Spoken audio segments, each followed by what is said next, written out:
Salut, c'est dans la poche aujourd'hui.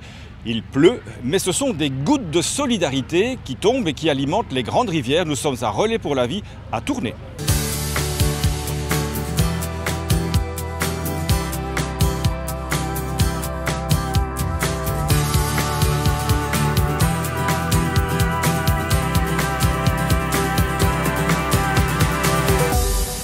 Il fait tellement mauvais que certains sont venus carrément en bateau. Mais moi, je vous propose de mettre le cap sur ce stand là-bas, c'est celui de Hainaut-Condorcet. Relais ou pas, les kilomètres à pied à la longue, ça use, et pas que les souliers. Heureusement, 4 pépins léquinés de Hainaut-Condorcet veillent au grain. Vous êtes venu vous faire dorloter? Oui, un petit peu. Après l'effort, le réconfort. Madame a des douleurs au niveau de la face externe du genou et de la cuisse. Donc mon collègue est en train de masser pour essayer de décontracturer. Et en même temps, ça lui permet de palper et voir s'il sent des petites boules ou des cordes. Je suis en train de stimuler la voûte plantaire de madame qui a à la base des soucis de cervicale et qui sont également reliés à des soucis au niveau de la mâchoire. Il faut savoir que ces soucis-là, ça se répercute également, on peut influencer au niveau des pieds, au niveau de la voûte plantaire. Toute la nuit, ces étudiants se sont relayés pour soulager les petits bobos. Ça mérite bien un peu de repos. Là, je sens toutes les tensions de mon dos, mais ça fait du bien parce que ça veut dire qu'elles vont disparaître. Et Anaïs est entre deux bonnes mains, celle de son ancien professeur, car ici, on se serre les coudes. C'est cela aussi, Relais pour la vie. Oui, là vraiment, on est dans une relation très conviviale entre les étudiants, les enseignants. C'est vraiment une chance énorme que de pouvoir avoir ce type de manifestation. Et après, vous repartez? On va accompagner les autres. Vous n'allez pas aux 20 km de Bruxelles? Non, mais il y en a qui sont venus courir hier et qui les font, là, ils sont occupés. Ben nous aussi, tiens, on irait bien... Alors où on va là? Je vous propose d'aller voir le chalet où se trouvent nos élèves de l'ISPP. Elles font donc des soins de manucurie et de maquillage pour les battantes qui se sont donc inscrites. Donc nos élèves sont là pour leur apporter du bien-être, des soins, une manucurie, une petite pose vernis, un massage de la main, un maquillage aussi. Donc voilà, c'est surtout pour apporter du réconfort, du bien-être à des personnes qui ont été en souffrance, aussi bien physiquement que moralement. C'était important pour vous d'être ici aujourd'hui? Ah oui, j'étais contente de venir soutenir les élèves. Et puis, je pense que dans l'enseignement, c'est important aussi de leur faire comprendre qu'il ne faut pas s'occuper uniquement de soi et d'aller vers les autres. Et toutes ces causes sont méritantes. Allez, on termine sur une note de soleil. Si, on en a trouvé ici, à l'atelier Grimage. Les enfants, ils sont contents. Après, ils sont contents, ils ont leur petit maquillage et ils sourient.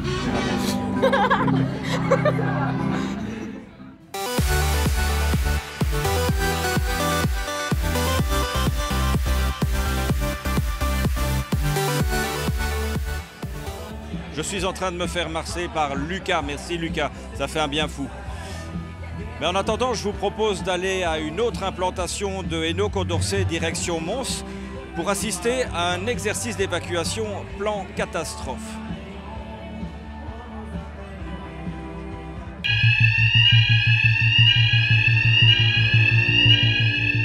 Le laboratoire a explosé.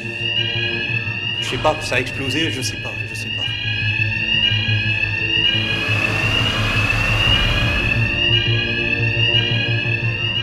Là, il y a déjà, on va dire quelques minutes. Donc, c'est le temps fictif que les secours soient appelés, que la chaîne des secours se mette en place. Et normalement, il ne devrait pas tarder à arriver.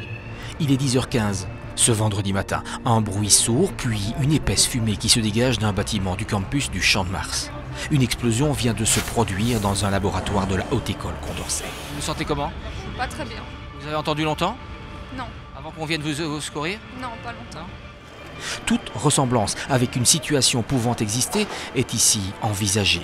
Le plan catastrophe est déclenché, pompiers, militaires, secouristes de la Croix-Rouge arrivent rapidement sur place. Mais en première ligne, essentiellement les étudiants spécialisés en aide médicale urgente. Qu'est-ce que vous allez faire? Vous avez vu la distance, Mehdi, qu'est-ce que tu en penses? Mais moi j'ai une fille au bâtiment. À la base, tu sais aller en ambulance? Faire la petite Nokia avec comment? À cheval, à pied, en voiture? En ambulance. Vous l'aurez compris, ceci est un exercice. Il est grandeur nature.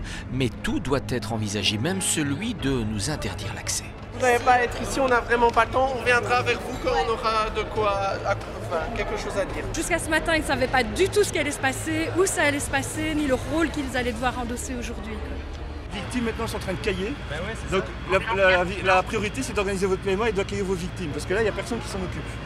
C'est le plus dur dans le début de ce genre d'exercice, c'est l'organisation tout comme dans la réalité. Le point de départ d'une bonne gestion de la chaîne des secours, c'est une bonne organisation. Pour nos étudiants, c'est un tout premier exercice. Voilà. C'est la toute première fois qu'ils s'exercent à ce genre de choses. Et c'est la grande difficulté pour les candidats spécialistes que de transposer finalement ce qu'ils ont vu sur les bancs de l'école. Le profil de l'infirmier urgentiste ne fait que grandir en matière de compétences et de responsabilités. Et c'est sûr que depuis les attentats, on trouve dans leur matière la médecine de guerre. Oui. Pour ces étudiants, les principes de base sont certes acquis, mais ils doivent être peaufinés sur le terrain ou lors d'exercices, comme celui-ci. C'est un exercice catastrophe qui peut très vite tourner à la grande catastrophe.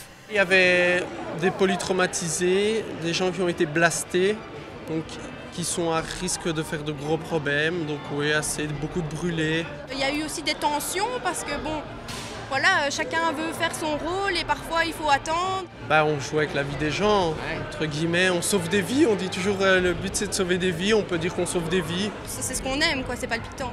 Au final, le bilan est lourd. Une quinzaine de victimes dont plusieurs blessés gravement, mais ça c'est pour la fiction. La réalité, elle, c'est que la médecine de catastrophe constitue une spécialité médicale dynamique et une discipline passionnante.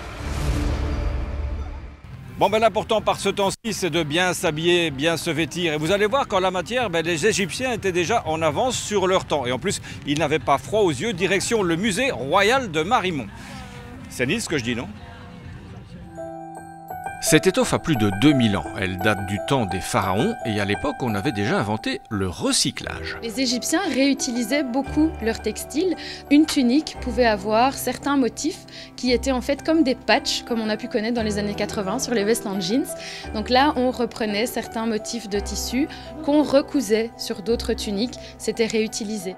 Mais certains n'ont même pas de quoi se vêtir. Cette statue attend un costume depuis des siècles. Il était temps de prendre des mesures. Nous avons demandé à la section habillement de l'école de promotion sociale de Soigny de réaliser des accessoires et des vêtements pour nos statues, pour les égayer dans le cadre de la nocturne Philomusée qui aura lieu samedi 25 mai. L'occasion ou jamais d'enfiler sa tenue de soirée. Raoul Boisroquet hésite entre la cravate et le nœud papillon. Il sera tout beau comme ça. Cette nymphe, elle, a déjà trouvé chaussures à son pied. C'est peut-être pas la bonne pointure, mais presque quand même. Hein. Et puis il y a les exhibitionnistes, priés d'aller se rhabiller. Peut-être qu'il était bien content de se balader un peu le zizi à l'air, mais bon voilà, nous on a décidé de lui cacher. Et puis un groupe de femmes autour de lui. Il doit être ravi, surtout que depuis la nuit des temps qu'il nous attend, voilà, je pense qu'il est ravi. À l'atelier de couture, c'est l'effervescence. On ajoute une dernière touche. En fait, ici, on réalise des petits pompons pour pouvoir faire des petits colliers, pour donner un peu de couleur, en fait. On apporte les ultimes retouches. Ça vous tente ? Oh non, je préfère plutôt coudre derrière et les habiller. Pour cette commande un peu spéciale, les couturières ont déployé des trésors d'imagination. Étant donné que ce sont aussi des statues, et donc c'est statique et donc ce ne sont pas des êtres humains, pour pouvoir les enfiler, on a fait en sorte de faire des ouvertures et de venir fermer avec des lanières pour pouvoir à chaque fois faire des nœuds et les accrocher. Et en fait, ça correspond tout à fait avec le style de l'époque, puisque à l'époque c'était beaucoup de drapés et c'était accroché justement avec des lanières comme ceci. Le résultat final est à découvrir ce samedi au musée royal de Marimont. Cette exposition, elle est unique. Elle est tout à fait unique, exactement, si je peux le dire comme ça. Elle ne sera par contre pas sous la ceinture, on reste bien au-dessus, même si cette nocturne est dédiée aux adultes avec des activités vraiment pour eux, pour qu'ils puissent prendre le temps, un samedi soir, de profiter du musée, de découvrir l'exposition avant qu'elle ne s'achève et de découvrir tout ce qui peut être fait autour du tissu, du lin et de la laine.